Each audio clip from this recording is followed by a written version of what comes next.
4-bob jismoniy shaxslarga to'lovlar. Mazkur bob Soliq kodeksining 369, 374, 375, 376, 377-moddalariga asosan to'ldiriladi. 239-satrda jismoniy shaxslarga to'lovlar jami mehnatga haq to'lashdan tashqari to'lovlar ko'rsatiladi. 240-satrda 239-satrdan jismoniy shaxslarning mulkiy daromadlariga bog'liq bo'lganlari ajratib ko'rsatiladi. Jismoniy shaxslarning mulkiy daromadlariga foiz to'lovlari, dividendlar, mulkni ijaraga berishdan tushgan daromadlar, mulkni sotishdan olgan daromadlar va boshqa daromadlar kiradi.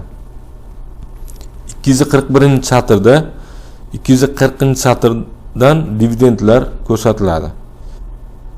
242-satrda foizlar ko'rsatiladi. 243-satrda jismoniy shaxslarning moddiy naf tarzdagi daromadlariga bog'liq bo'lganlari ko'rsatiladi.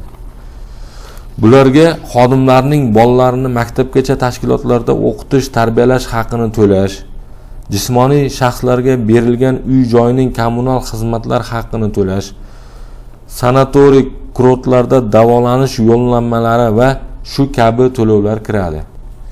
244-satrda jismoniy shaxslarning boshqa daromadlariga bog'liq bo'lganlari ko'rsatiladi.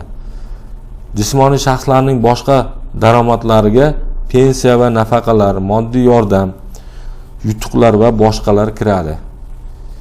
245-satrda 244-satrdan moddiy yordam ko'rsatiladi. 246-satrda fan, adabiyot va san'atda yaratilgan asar uchun to'lovlar ko'rsatiladi.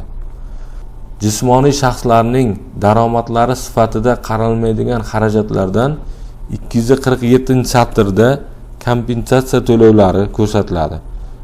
248-satrda talabalarni ta'lim olishi uchun o'tkazilgan kontrakt to'lovlari ko'rsatiladi. 249-satrda pensiyalarga va nafaqalarga qo'shimcha to'lovlar, stipendiyalar ko'rsatiladi. 250-satrda vaqtinchalik mehnatga layoqatsizlik holatidagi xodimlarga qo'shimcha to'lovlar ko'rsatiladi.